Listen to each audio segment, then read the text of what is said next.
ప్రభునందు ప్రియ దేవుని జనాంగమా, ప్రతి ఉదయం దేవునితోని ఆధ్యాత్మిక కార్యక్రమానికి మిమ్మల్ని ప్రేమతో ఆహ్వానిస్తూ ఉన్నాను. నేటి వాక్య ధ్యానముగా ఆదికాండము 37వ అధ్యాయము 1 నుండి 4 వచనాలు దేవుని వాక్యాన్ని చదువుకుని ధ్యానం చేసుకుందాం. యాకోబు తన తండ్రి పరదేశవాసిగా ఉండిన కనాను దేశంలో నివసించెను. యాకోబు వంశావళి ఇది. యోసేపు 17 ఏండ్ల వాడై తన సహోదరులతో కూడా మందను మేపుచుండెను. అతడు చిన్నవాడై తన తండ్రి భార్యలైన బిలహా కుమారుల యొద్దను జిల్పా కుమారుల యొద్దను ఉండెను. అప్పుడు యోసేపు వారి చెడుతనమును గూర్చిన సమాచారము వారి తండ్రి యొద్దకు తెచ్చుచుండువాడు. మరియు యోసేపు ఇశ్రాయేలు వృద్ధాప్యమందు పుట్టిన కుమారుడు కనుక తన కుమారులందరికంటే ఎక్కువగా అతనిని ప్రేమించి అతని కొరకు విచిత్రమైన నిలువుటంగి కుట్టించెను. అతని సహోదరులు తమ తండ్రి అతనిని తమ అందరికంటే ఎక్కువగా ప్రేమించుట చూసినప్పుడు వారు అతని మీద పగపట్టి అతనిని క్షమాచారమైనను అడుగలేకపోయేది. ఆమె ప్రభునందు ప్రియ దేవుని పిల్లలారా, చదవబడిన లేఖనం నిమిత్తమై ప్రార్థన చేద్దాం. మమ్మల్ని మిక్కిలిగా ప్రేమించుచున్న మా ప్రియ పరలోకపు తండ్రి, మా మంచి దేవ, గొప్ప దేవ, మీ ఘనమైన ఉన్నతమైన అతి పరిశుద్ధమైన నామానికి స్తోత్రాలయ్యా. ఏ మంచి లేని మా బ్రతుకులలో మరొక నూతన దినాన్ని దయచేసినందుకే స్తోత్రాలు తండ్రి. ఈ ఉదయ కాలమున మీ పరిశుద్ధ లేఖన గ్రంథ ధ్యానాలను మేము చేస్తూ ఉండగా చదువుకున్న ఈ లేఖన భాగాన్ని మా కొరకు దీవించండి. ఈ లేఖన భాగంలో నుండి కొన్ని ఆత్మీయ పాఠాలు మీరే మాకు బోధించి నేర్పించమని యేసయ్య పరిశుద్ధ నామమున ప్రార్థించి వేడుకుంటూ ఉన్నాము తండ్రి, ఆమేన్. ప్రభునందు ప్రియ దేవుని పిల్లలారా, ఆదికాండము 37వ అధ్యాయంలోనికి మనము వచ్చేసాం. ఆదికాండము 37వ అధ్యాయంలోకి వచ్చేటప్పటికి యోసేపు యొక్క వృత్తాంతము, యోసేపు ఎలా దేవుని చేత ఎన్నుకోబడ్డాడో యోసేపు జీవితము ఇక్కడ మనకు కనపడతా ఉంది. యాకోబు తన తండ్రి పరదేశవాసిగా ఉన్నటువంటి కనాను దేశంలో నివసిస్తూ ఉన్నాడు.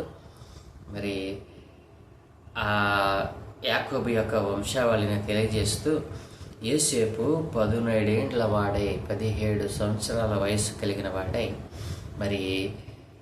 ఆ యాకోబు దగ్గర నివసిస్తూ ఉన్నాడు అని, కనాను దేశంలో పరదేశవాసిగా ఉన్నటువంటి వ్యక్తిగా మనకి ఇక్కడ కనపడుతూ ఉన్నాడు.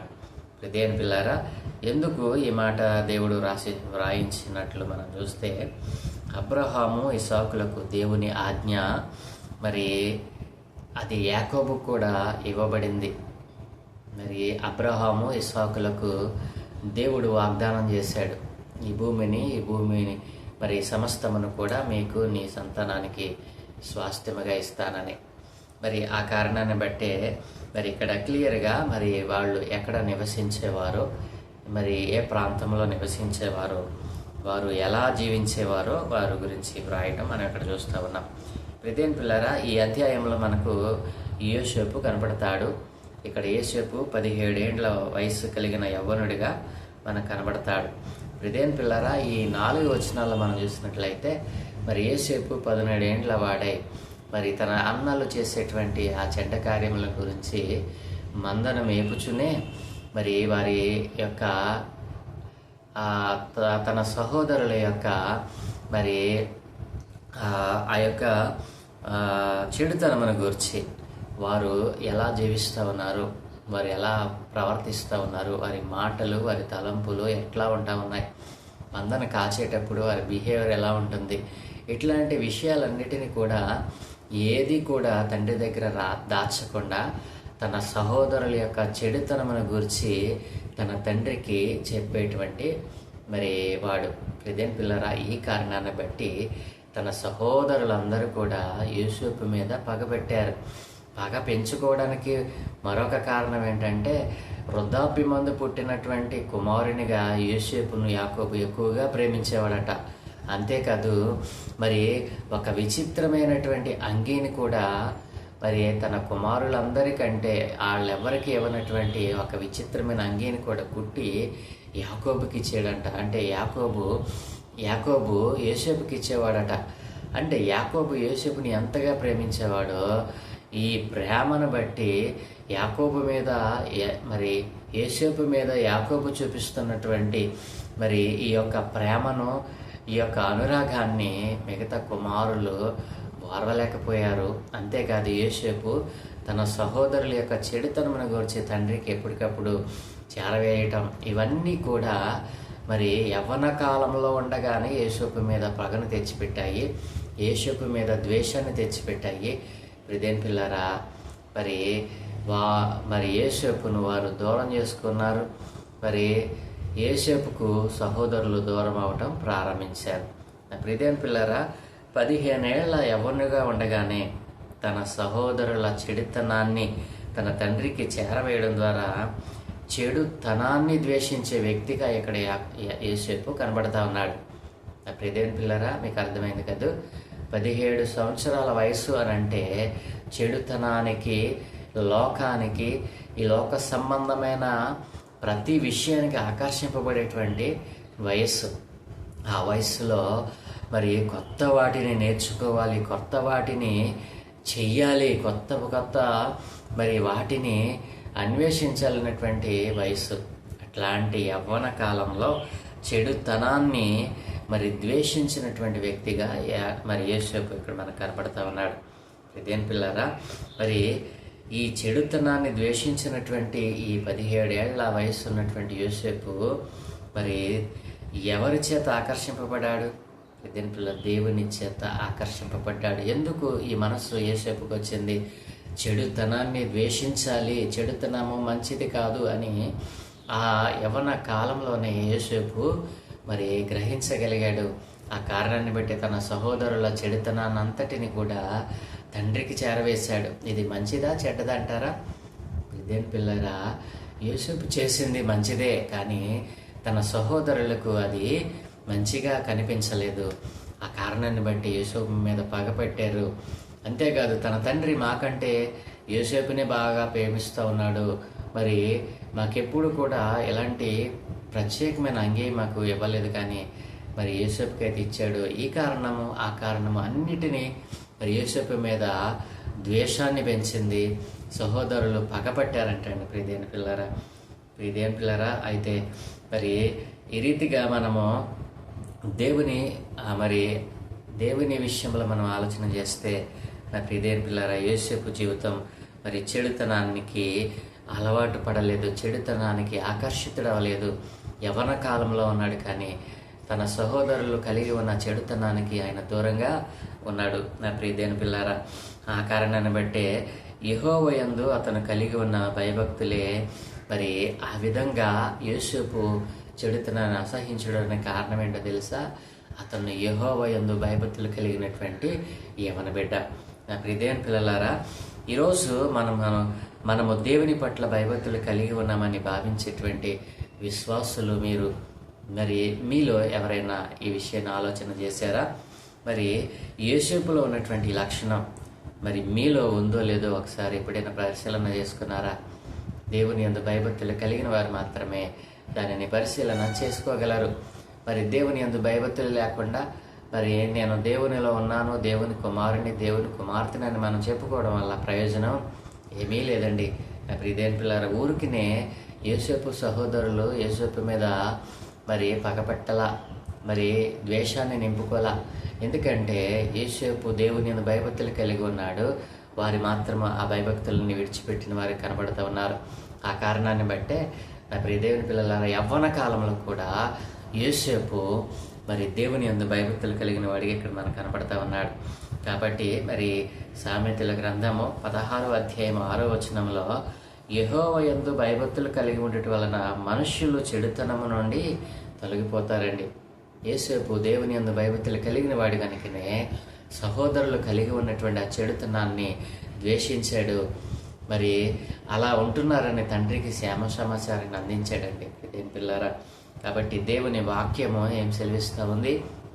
యెహోవా యందు భయభక్తులు కలిగి ఉండుట చెడుతనమును అసహించడానికి మరి కారణం తొలగిపోతుందంటండి. మరి కలిగి ఉండటం వలన మనుషులు చెడుతనం నుండి తొలగిపోతారట. ఎంత గొప్ప లేఖనం మన కొరకు దేవుడు రాయించాడు. కాబట్టి దీని ప్రకారం మనం ఆలోచిస్తే మనలో ఇంకా చెడుతనం ఉందంటే మనకు యెహోవా యందు భయభక్తులు లేవు అని అర్థం. నీలో ఇంకా చెడుతనము, చెడు వ్యసనాలు నీలో ఉన్నాయి అని అంటే, రక్షింపబడినా నీలో ఈ లోకము కనపడుతూ ఉందంటే నీవు దేవుని యందు భయభక్తులు లేని దానివని, లేనివాడవని అర్థం. నా ప్రియ దేవుని పిల్లరా, అదేవిధంగా యోసేపు తన సహోదరులు చేస్తున్న చెడుతనంలో బాలిభాగస్తుడు కాకుండటమే కాదు, దానిని తన తండ్రికి తెలియజేసేవాడు. అంటే చెడుతనమును తాను అసహించుకోవడమే కాదు, తన సహోదరులు కూడా దాని నుండి వారు రక్షింపబడాలి, ఆ చెడుతనమును విడిచిపెట్టాలి అనంటే మరి తనకు వయసు చాలుతుందా? తన సహోదరులకు చెప్పగలిగినటువంటి వయస్సు అప్పటికి యోసేపుకు లేదు. కాబట్టి ఆ క్షమాసారాన్ని, ఆ చెడుతనమును గురించిన విషయాలను తండ్రికి చేరవేశాడు. ఎందుకు? తనకు వయసు లేదు. తండ్రి గద్దిస్తాడు, వారు ఆ చెడుతనము నుండి రక్షింపబడతారు, తొలగింపబడతారు, వారి కూడా దేవుని యందు భయభక్తులు కలిగి ఉండాలన్న ఆలోచనతో మరి తండ్రికి ఆ విషయాలను చేరవేశాడే తప్ప తాను తండ్రి దగ్గర మరి ఆ యొక్క మార్కులు కొట్టేయడానికి, తండ్రి దగ్గరగా నేనే మరి ఈ విషయాలన్నీ చెప్పేస్తా ఉన్నా, నేను గొప్పోడిని, వాళ్ళు చెడ్డోళ్ళు అని ప్రజెంట్ చేయడానికి కాదండి. దేని పిల్లలు ఆలోచన చేశారా? యోసేపు దేవుని యందు భయభక్తులు కలిగిన వాడు ఉండి, చెడుతనమును అసహించుకున్నవాడై ఉండి ఆ విషయాన్ని తన సహోదరులకు చెప్పొచ్చు, కానీ అతనికి వయసు చాలదు గనక తండ్రికి ఆ విషయాన్ని తెలియజేశాడు. కానీ చెడుతనమును అప్పటికే శరీరమందు కలిగి ఉన్నటువంటి సహోదరులు ఆ విషయాన్ని మరి చాలా సీరియస్గా తీసుకున్నారు. యోసేపు మీద పగబెట్టారు.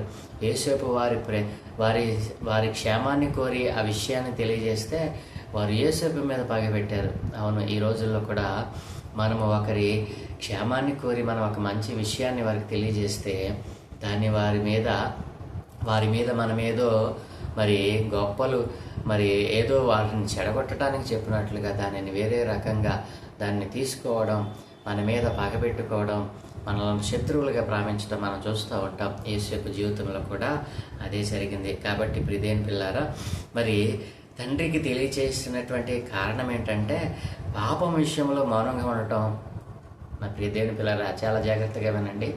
పాపం విషయంలోనైనా, చెడుతనం విషయంలోనైనా, వ్యభిచారపు విషయంలోనైనా, దేనిలోనైనా మనము మరి మౌనముగా ఉన్నామనుకోండి, ఒకరు పాపం చేస్తున్నారని మనకు తెలిసినప్పుడు మనం మౌనముగా ఉంటే ఆ పాపంలో మనకు కూడా పాలిభాగస్థులం అయినట్లే. అప్పుడు ఇదేం పిల్లలు అర్థమైంది కదూ? అంటే ఇక్కడ పాపం విషయంలో మౌనంగా ఉండడం అందులో పాలు పంచుకోవడమే అవుతుందని మరి ప్రిదేని పిల్లరా, మరి ఇక్కడ లేవి కాండము 19వ అధ్యాయము 19వ అధ్యాయము 17వ వచనములో దేవుని లేఖనం ఇలా చెప్తా ఉంది. ఏంటో తెలుసా? నీ పొరుగు వాని పాపము నీ మీదికి రాకుండానట్లు నీవు తప్పక వానిని గద్దింపవలెను. నీ పొరుగు వాని పాపము నీ మీదికి రాకుండానట్లు అనంటే అర్థం ఏమిటి? నీ పొరుగువాడు పాపం చేస్తున్నాడని నీకు తెలిసినప్పుడు వానిని గద్దించాలి. అది దేవుని నియమము. మరి యేసేపు ఏం చేశాడు? తన అన్నల చెడుతనాన్ని తండ్రికి తెలియజేశాడు. ఆ కారణాన్ని బట్టి యేసేపు మీద సహోదరులు ఏం పట్టారు? పగబట్టారండి ప్రియదేని పిల్లారా. కాబట్టి దేవుని యందు భయభక్తులు కలిగిన వాడు దేవుని లేఖనానుసారముగా, వాక్యానుసారముగా, మరి యేసేపు జీవితం ఎంత వాక్యానుసారముగా ఉందో ఇక్కడ మనం చూడవచ్చు. దేవుని యందు భయభక్తులు కలిగి ఉన్నాడు. దేవుని వాక్యం ఏం చెప్పిందో ఆ వాక్య ప్రకారం జీవిస్తూ ఉన్నాడు. అప్పటికి ధర్మశాస్త్రం లేనటువంటి ఆ సందర్భం, అప్పటికి ధర్మశాస్త్రము లేనేలేదు కదా. అయినా వీరు ఎందుకు మరి ఈ విషయాలను లేక ఇక్కడైనా మోషే వ్రాస్తూ ఉన్నాడు అని అంటే, దేని పిల్లారా, మరి మోషే ఈ గ్రంథస్థం చేసేటప్పటికే ఈ విషయాలన్నీ కూడా మరి సంభవించినాయి.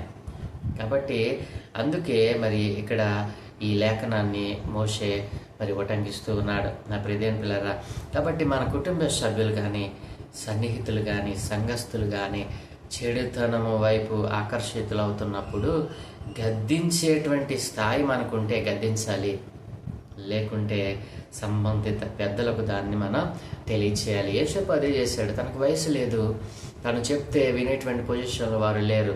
ఎందుకంటే అప్పటికే తన మీద ద్వేషాన్ని పెట్టుకున్నారు, పగబట్టుకుని ఉన్నారు. దేని పిల్లరా, అందుకే మరి సంఘంలోనైనా, సహవాసంలోనైనా, ఇంటిలోనైనా ఎవరైనా ఇట్లాంటి పాపమునకు ఆకర్షితులు అవుతూ ఉంటే, చెడుతనానికి ఆకర్షితులు అవుతూ ఉంటే వారిని గద్దించే వయస్సు మనకు లేనప్పుడు పెద్దవారికి ఆ విషయాన్ని తెలియచేయాలి. యేసేపు అదే చేశాడు. మరి ప్రియదేని పిల్లరా, అది తన అన్నలకు ఇష్టం లేకపోయింది. కాబట్టి ప్రియదేని పిల్లరా, మరి ఈ రకంగా మనము యేసేపు కలిగి ఉన్నటువంటి మనసు మనం కలిగి ఉంటే మరి ఇంటిలోనైనా, సంఘములోనైనా, సహవాసంలోనైనా మరి ఏ విధమైనటువంటి పాపానికి చోటు ఉండదండి. కాబట్టి 3వ వచనం మనం చూస్తే, మరి యేసేపు ఇశ్రాయేలు వృద్ధాప్యమందు పుట్టిన కుమారుడు గనుక తన కుమారులందరికంటే ఎక్కువగా అతన్ని ప్రేమించి అతని కొరకు విచిత్రమైన నిలువుటంగి కుట్టించాడంటండి. నా ప్రియ దేవుని పిల్లలారా, యేసేపు వృద్ధాప్యములో అనగా 91వ ఏట జన్మించినటువంటి వ్యక్తి. యాకోబుకు 91వ సంవత్సరంలో యేసేపు జన్మించాడు. పైగా అతను యాకోబును ప్రేమించి వివాహం చేసుకున్నటువంటి రాహేలు యొక్క కుమారుడు. అందుకే యాకోబు అందరికంటే ఎక్కువగా అతన్ని ప్రేమిస్తూ ఉన్నాడని మనకు అర్థమవుతా ఉంది. కాబట్టి ప్రియదేని పిల్లలారా, మరి ఇస్సాకు చనిపోయే సమయానికే ఈ యేసేపు ఐగుప్తుకు అమ్మబడి అప్పటికి 12 సంవత్సరాలు అయ్యింది అని మనకు లెక్కలు తెలియజేస్తూ ఉన్నాయి. నా ప్రియదేని పిల్లారా, ఆ 12 సంవత్సరాల కాలంలో బెన్యామీను పుట్టాడు అని మరి ఆ యొక్క చరిత్ర చెప్తా ఉంది. కాబట్టి మరి ఇశ్రాయేలు యొక్క యాకోబు వృద్ధాప్యమందు పుట్టిన కుమారునిగా యేసేపు మాత్రమే ఉండి అందరికంటే ఎక్కువగా ప్రేమించబడ్డాడంట. అంతేకాదు, యాకోబు అతనికి ఒక ప్రత్యేకమైన నిలువుటంగిని మరి కుట్టించి తన సహోదరులందరికంటే, ఇదేం పిల్లరా, తమ పిల్లలను ప్రేమించడం అంటే తన సహోదరులందరికంటే మరి యేసేపును ఎక్కువగా ప్రేమిస్తున్నప్పటికీ మందను కాసే బాధ్యత కూడా ఇచ్చాడు కదా. మిగతా పిల్లలు ఎలా మందను కాస్తా ఉన్నారు, యేసేపు కూడా మందనిచ్చాడు. ప్రియదేని పిల్లరా, అయితే ప్రియదేని పిల్లరా, మరి మందను యేసేపును యాకోబు ప్రేమిస్తున్నప్పటికీ బాధ్యతను కూడా ఇచ్చాడు. అటు బాధ్యతను నెరవేరుస్తూనే దేవుని యందు భయభక్తులు కలిగి ఉన్నాడు, చెడుతనాన్ని అసహించుకున్నాడు, తండ్రికి విధేయుడిగా బ్రతుకుతూ ఉన్నాడు. సహోదరులకు అవిధేయతను తండ్రికి ఎప్పటికప్పుడు తెలియజేస్తూ సరిచేయించడానికి ప్రయత్నం చేశాడు. ఆ కారణమే మరి సహోదరులు 4వ వచనం, అతని సహోదరులు తమ తండ్రి అతనిని తమందరికంటే ఎక్కువగా ప్రేమించడం చూసినప్పుడు వారు అతని మీద పగపట్టి అతనిని క్షమాచారమైన అడుగులేకపోయారటారండి. ఇదేం పిల్లరా, యేసేపుని ఎక్కువగా ప్రేమించటం తన సహోదరులైనటువంటి వారికి ఇష్టం లేదు. యాకోబు కుమారులు అతనిపై విషపు చూపుచు నిలిపినట్లు మనం చూస్తాం. యాకోబు వారందరికంటే యేసేపుని ఎక్కువగా ప్రేమించడానికి కారణం ఉన్నప్పటికీ అది మాటి మాటికి బహిర్గతం చేయడం వాడిపై పగను పుట్టించింది. అవును, మనము మరి మనకిష్టమైన వారి మీద ప్రేమను చూపించినప్పుడు దానిని మాటి మాటికి బహిర్గతం చేయటం వల్ల ఏమైంది, మిగతా వారికి అది పగను పెంచింది. ప్రియదేని పిల్లరా, మరి కాబట్టి తల్లిదండ్రులమైనటువంటి మనము ఈ విషయంలో జాగ్రత్త తీసుకోవాలి. లేకపోతే కుటుంబంలో ఎన్నో అనర్థాలు. ఇదేంట్లో యాకోబు తన వృద్ధాప్యమందు తాను మిక్కిలిగా ప్రేమించిన రాహేలు పుట్టినటువంటి యేసేపును మరి గాఢంగా ప్రేమించాడు. ఆ కారణాన్ని బట్టి అతనిని తన బిడ్డలందరికంటే ఎక్కువగా ప్రత్యేకంగా చూడడం చేశాడు. ఆ కారణాన్ని బట్టి యేసేపు చిన్నతనంలోనే తన అన్నలందరి చేత ద్వేషింపబడ్డాడు. ఇదేం పిల్లరా, కాబట్టి యవ్వన కాలంలో చెడిపోయేటువంటి వయసులో ఉన్నటువంటి యేసేపు చిన్న జీవితంలో నుండి మరి యవ్వన కాలంలోనే మరి చిన్న వయసులోనే దేవుని యందు భయభక్తులు కలిగిన వాడిగా, చెడుతనాన్ని అసహించుకున్నవాడిగా మరి తన అన్నల క్షేమాన్ని కోరి వారిని బాగు చేయాలనేటువంటి తలంపుతో తండ్రికి క్షేమ సమాచారాన్ని ఇచ్చిన వాడిగా యేసేపు మనకు కనపడతా ఉన్నాడు. ఎంత గొప్ప లక్షణాలండి యేసేపు జీవితంలో నుండి. ప్రియ యవ్వన బిడ్డలారా, యేసేపు జీవితం మీకు ఎంతో ఆదర్శం. ఆయన ప్రారంభ దినం నుండి తాను ముగింపు దినం వరకు కూడా దేవుని యందు భయభక్తులు కలిగిన వాడు. అలాంటి భయభక్తులు కలిగిన కుటుంబంలో, అలాంటి భయభక్తులు కలిగిన యవ్వన బిడ్డలుగా మీరు ఉంటూ ఉన్నారా? మీ జీవితంలో లోక సంబంధమైన చెడుతనాన్ని, పాపాన్ని, మీరు జారత్వాన్ని కలిగి ఉన్నారా? ఒకవేళ అలాంటి తలంపులు మీలో ఉంటే యేసేపును మీకు మాదిరిగా పెట్టుకోనండి. యేసేపు ఎలాగున చిన్నతనం నుండి దేవుని యందు భయభక్తులు కలిగి జీవించాడో అలాంటి భయభక్తులు కలిగిన జీవితం మాకు కూడా దయచేయమని దేవునిని అడుగుతూ ఉన్నావా? అయితే నాతో కలిసి చిన్న ప్రార్థన చేయండి. దయగలిగిన తండ్రి, కృపగలిగిన దేవునికి వందనాలయ్యా.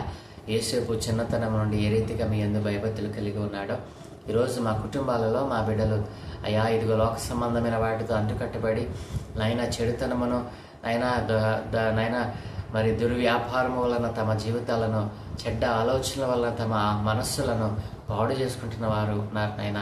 ఈరోజున యవన బిడ్డలైన వారి మాటలు వింటూ ఉండగా యేసేపు జీవితంలో నుండి కొన్ని ఆత్మీయ పాఠాలు వారు కూడా నేర్చుకుని ధ్యానించి ఎలాగున యేసేపు మీ అందు భయభక్తులు కలిగి ఉన్నాడో, తల్లిదండ్రులకు ఎలా విధేయత కలిగి ఉన్నాడో, అయ్యా ఇదిగో తండ్రి సహోదరుల క్షేమాన్ని కోరి మరి వారి చెడుతనాన్ని ఎప్పటికప్పుడు తండ్రికి చేరవేశాడో, ఇదిగో మాలో ఉన్న యవన బిడ్డలను కూడా మీరు లేపండి.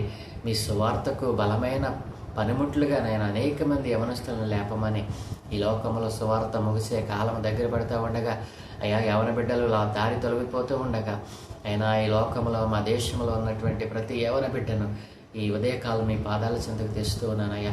ప్రతి యవన బిడ్డను వారి ఆలోచనల తలంపులను అయా వారు సరిచేసుకొని నిజమైన దేవుడైన నీ నామాన్ని ఎరిగి మీలో అంటుకట్టబడినైనా మీ స్వార్థకు పనిముట్లుగా వారిని తయారు చేయమని ఇతను మేము చేయబడాలని మీకు అనుదృష్టి ఉంచి మీ దూతల కాపుతలను గ్రహించి మీరే మహిమ ఘనత ప్రభావాలు పొందుకోమని యేసయ్య పరిశుద్ధ నామమున ప్రార్థించి వేడుకుంటూ ఉన్నాము తండ్రి. ఆమేన్. ఆమేన్.